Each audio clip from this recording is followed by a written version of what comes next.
আজকে আপনাদেরকে নিয়ে যাচ্ছি বাংলাদেশের একটি ঐতিহ্যবাহী জায়গা, যে জায়গাটা হচ্ছে দিনাজপুরে অবস্থিত। এর নাম হচ্ছে কান্তজিউর মন্দির। এটি 1704 খ্রিস্টাব্দে শুরু হয়ে 1752 সালে শেষ হয়। এটি শ্রীকৃষ্ণ এবং রূপকিনীর নামে উৎসর্গ করা হয়।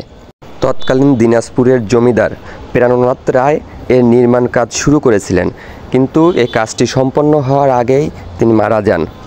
এরপর তার পুত্র রাজা রামনাথ রায়ের রাজত্বকালে মন্দিরটির নির্মাণ কাজ শেষ করা হয়। মন্দিরের সুন্দর পোড়ামাটির অলঙ্করণ বিশেষভাবে এটিকে আরও সুন্দরভাবে পরিচিত করে তুলেছে। মন্দিরের দেওয়ালে পোড়ামাটির চমৎকার অলঙ্করণ দেখা যায়, যা বাংলা ও ইন্দো পারস্যর শৈলীর মিশ্রণ। একসময় মন্দিরের উপরে 9টি চূড়া বা নবরত্ন ছিল, কিন্তু 1987 সালে এক ভয়ঙ্কর ভূমিকম্পে মন্দিরের নবরত্নগুলো ধ্বংস হয়ে যায়। কান্তজিউর মন্দিরটি শুধু বাংলাদেশে নয়, এটি ভারতীয় উপমহাদেশের ভিতরে একটি অপূর্ব ধর্মীয় নিদর্শন হয়ে থাকবে। মন্দিরের টেরাকোটাগুলোতে বিভিন্ন পৌরাণিক ও ঐতিহাসিক ঘটনার স্থাপত্য তুলে ধরা হয়েছে। এই মন্দির দর্শন করা এবং মন্দিরের সৌন্দর্য দেখাটা আসলে ভাগ্যের বিষয়। তাই আপনাদেরকে দেখানোর জন্য যথেষ্ট পরিমাণ চেষ্টা করব। আপনারা সাথে থাকুন এবং দেখতে থাকুন। মন্দিরটিতে অনেক দিন ধরে যাওয়ার ইচ্ছা ছিল, কিন্তু সেভাবে কোনো সুযোগ বা সময় হচ্ছিল না, তাই যাওয়া হচ্ছিল না।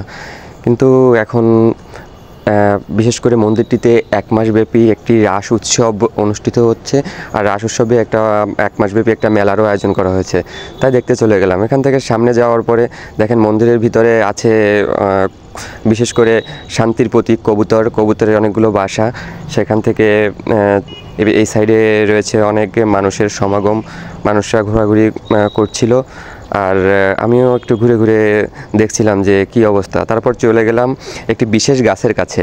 এই গাছটিকে সাধারণত লাল সুতো বাঁধা আছে অনেক, আর এখানে নাকি লাল সুতো বাঁধলে মানুষের মনের ইচ্ছা পূরণ হয়ে যায়। যে যেটা মানত করে এখানে লাল সুতো বাঁধবে তার ইচ্ছাটা পূরণ হয়ে যায়।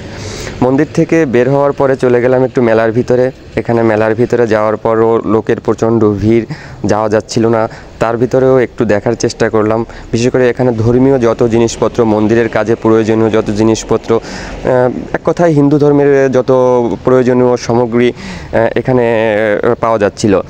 তারপরে ঠাকুরের বড় বড় বাঁধানো ছবি, বিশেষ করে শিব ঠাকুর, ব্রহ্মা, বিষ্ণু, মহেশ্বর সকল প্রকার ছবি এখানে দেখা যাচ্ছিল।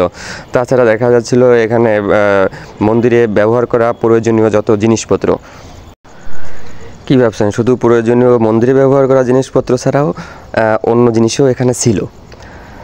তা একটু ঘোরাঘুরি করলাম। ঘোরাঘুরি করতে করতে সামনের দিকে এগোতে লাগলাম। যে দেখি এখানে চমৎকার আচারের দোকান। দেখে তো ভাই জিভে জল চলে আসলো। মানে আচার কার না পছন্দ? এটা ছেলে হোক বা মেয়ে হোক, ছোট হোক বা বড় হোক, সকলেরই আচার পছন্দ। আচারের ওখান থেকে একটু ঘোরাঘুরি করে ফাঁকে একটু আচারও খেয়ে নিয়েছিলাম, কিন্তু সেটা ভিডিও করা হয়নি। পরে চলে গেলাম সামনের দিকে। এখানে দোকান ছিল আরও মেয়েদের বিভিন্ন সামগ্রীর জিনিসপত্র, যেমন ব্যাগ, ক্লিপ, এইসব। তারপর চলে গেলাম আরেকটু সামনে। সেখানে ছিল ভাই ফুচকা চটপটির দোকান। সেটা পার হয়ে আসলাম আরেকটু সামনে। মেলায় আইছেন আর মিষ্টির দোকানে যাবেন না, এটা কি হয়? মিষ্টি খাওয়ার জন্য মিষ্টির দোকানে চলে গেলাম। এখানে হরেক রকমের মিষ্টি দেখা যাচ্ছিল।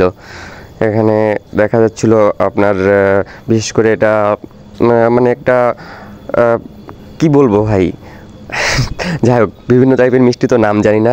সেখান থেকে সামনের দিকে চলে গেলাম। সামনের দিকে যাওয়ার পরে এখানে সার্কাস ছিল, সার্কাস হচ্ছিল, কিন্তু